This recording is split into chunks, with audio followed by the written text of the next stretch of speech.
Welcome back! Today on Dialed In DIY, we're making a magnetic hide-a-key, which doubles for so much more than just hiding a key. It's a great secret stash for anything you want to keep from prying eyes. There are a lot of reasons you might want to hide a spare key or even a primary key. And we're going to start by coming up with a magnetic way that you can do for basically free. And at the end of the video, I've got some alternate options that don't require magnets. I've listed here the main things you're going to need for this first form of the build, but there's a little bit more detail in the description below if you're interested.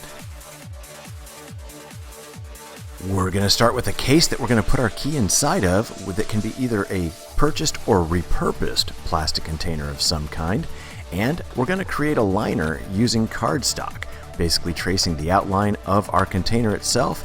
And then we're going to go back and add a border that is just as wide as our container is deep.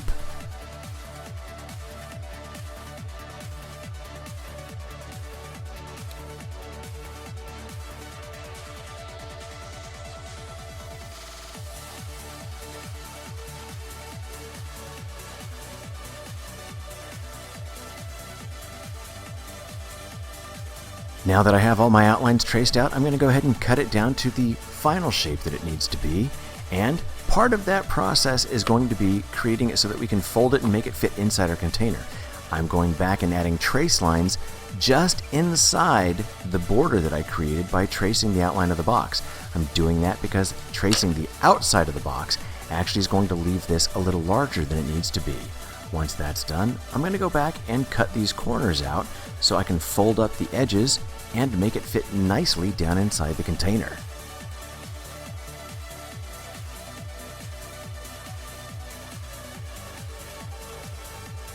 To get a nice clean fold on the flaps of this liner, I'm going to use a straight edge and hold it right over the line, and then just go ahead and fold the edges up.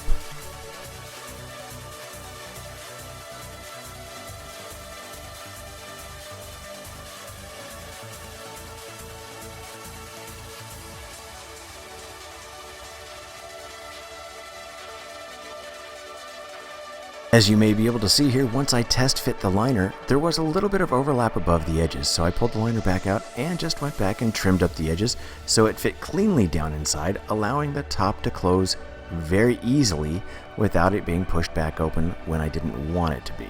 Once that's done, I'm grabbing a couple of these neodymium magnets that I actually pulled out of a previous video where I salvaged them for free, and I'm using double stick tape to hold them to the bottom of the case.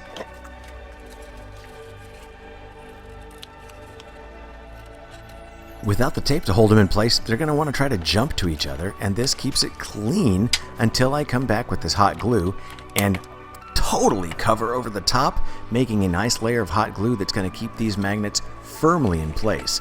Once that's done, I went ahead and put the liner back inside and grabbed a wood block to use to make sure that I had the glue evenly pushed out around the magnets, thereby holding them strongly in place against the bottom of the case.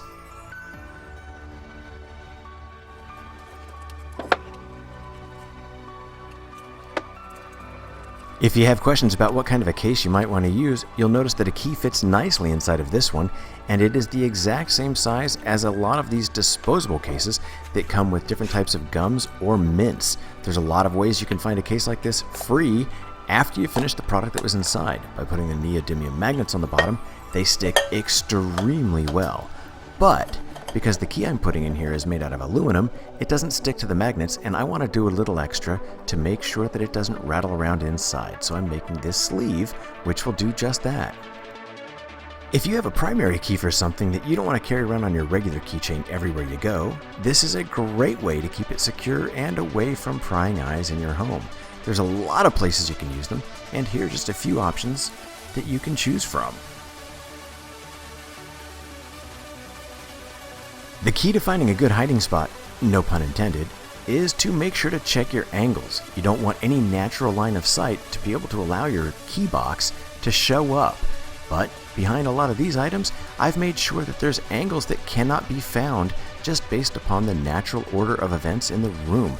Different locations of furniture and things like that just make it not possible without a lot of extra effort to lean to find the angle to actually see this unless you know it's there.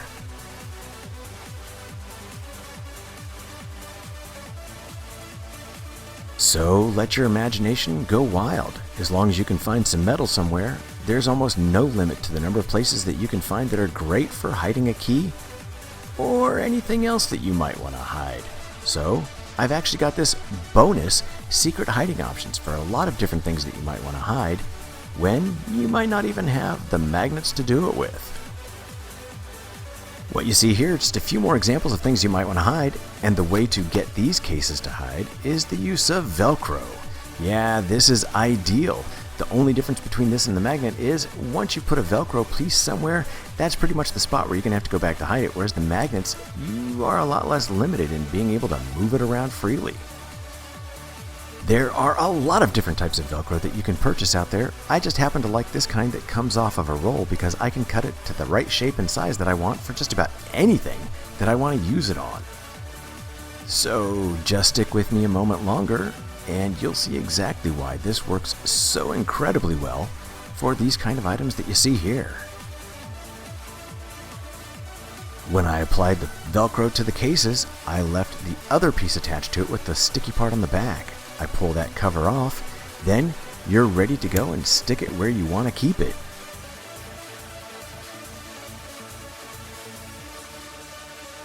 The key here, just like before, is to remember to watch your angles. You don't want someone just to happen to accidentally look around and see it. And if you find a spot like this under a drawer, it's pretty much guaranteed that unless someone's looking for something that's hidden, they're not going to stumble across it by accident. Hey, thanks for taking the time to stop by Dialed In DIY today to check out my video. I hope you've picked up a couple little tidbits and maybe even found some ways to use the items you already have around your house to create your own secret stash. As always, if you enjoyed it or at least got something out of it, I'd love it if you'd click that thumbs up, and please feel free to share your comments and ways that you might want to use a secret stash in the comment area below. And as long as you're here, I'd love it if you'd subscribe so you can come on back, because there'll be plenty more Dialed In DIY to come.